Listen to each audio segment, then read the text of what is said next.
Pessoal, começando mais um Pergunta que a Neudo, psicopedagoga responde com a Pri Grandolf. Tudo bom, Pri? Tudo ótimo.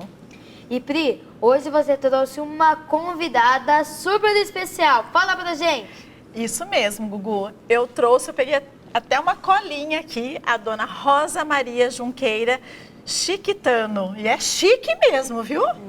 Gostei do nome.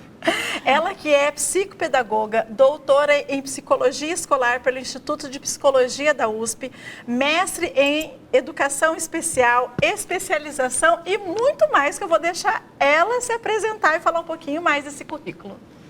Uau, hein? Então, tudo bom, dona Rosa? Tudo bom, Gugu. E estou muito feliz de estar aqui no seu programa. Eu tenho ouvido falar dele, de você. Então, eu estou muito feliz e agradeço o convite da Priscila e seu para poder estar aqui com você. E como vocês duas sabem bastante dessa área de psicopedagogia, vocês poderiam explicar para mim e para o pessoal que está assistindo o que é a psicopedagogia? Bom, psicopedagogia é um campo de trabalho, Gugu, que se dedica a atender e trabalhar crianças e adolescentes e às vezes até adultos que estão com problema na aprendizagem. É uma profissão que começou há mais de 40 anos, em outros países mais antiga ainda, porque sempre teve pessoas com problema de aprendizagem. As pessoas às vezes têm pequenas dificuldades de aprendizagem, mas tem gente que tem problema mais longo, assim, mais que precisa de uma ajuda.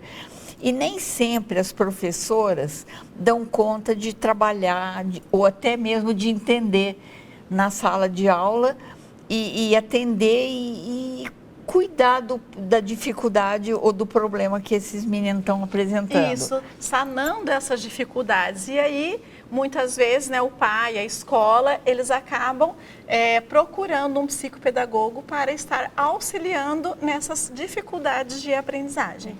Por que as crianças e até mesmo os jovens, adolescentes, às vezes têm um atraso na aprendizagem, né? Por que isso? Como que funciona? Eu pegaria dois tipos de dificuldade de aprendizagem para explicar melhor para você.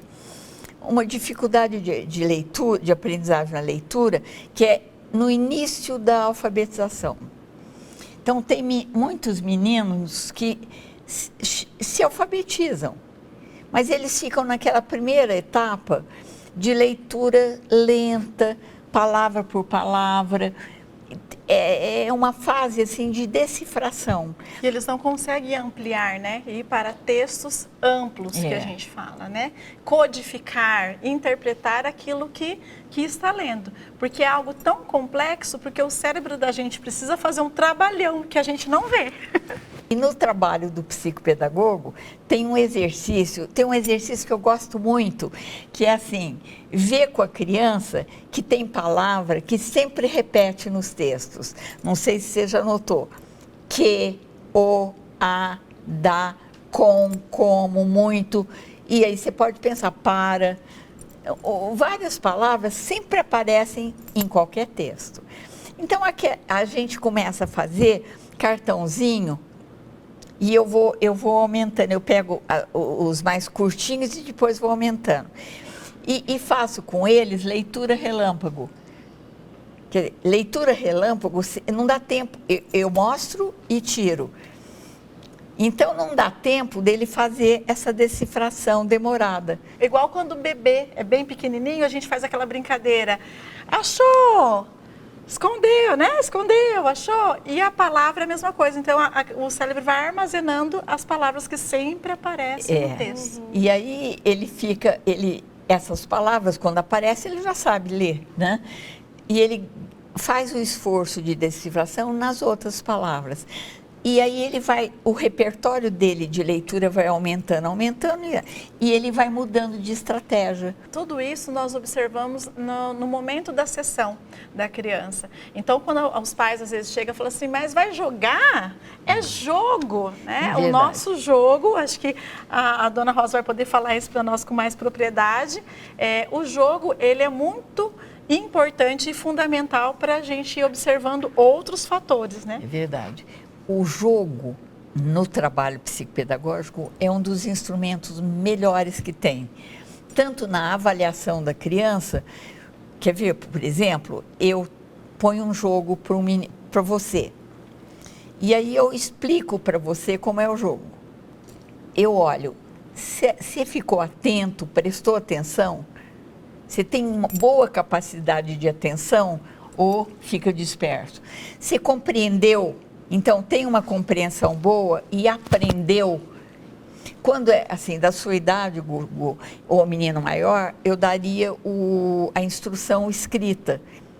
Pra E ler aí e escrever, avaliaria também assim, ele é capaz de ler e compreender o que ele leu e realizar o jogo conforme a instrução.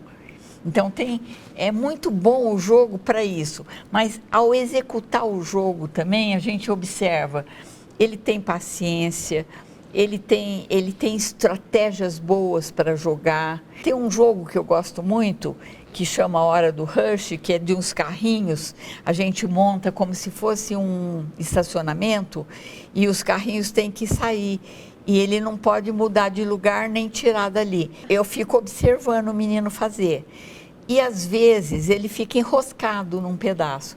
Aí eu dou dica, por exemplo, eu até pergunto, você quer uma ajuda? Tem menino que fala, não, deixa que eu tento resolver sozinho, eu respeito. E tem menino que fala, não, me ajuda. Aí eu falo, olha, repara, por exemplo, esse carrinho alaranjado, ele está sempre te atrapalhando. O que você precisa fazer com ele para... Aí ele investe naquele carrinho, ele começa a mexer, planeja como fazer. Procura, né? Ele precisa fazer o enfrentamento e usar estratégias, pensar em estratégia para estar resolvendo situações. E isso é bom, tanto na avaliação como no desenvolvimento do trabalho, da intervenção, né? Olha, muito obrigado, Pri, muito obrigado, Rosa Maria, por você ter vindo aqui, falado sobre esse assunto, falado um pouco sobre a profissão, né, de vocês, tá bom? Muito obrigada. Nós que agradecemos. Nós que agradecemos. Né? Obrigada, Gugu.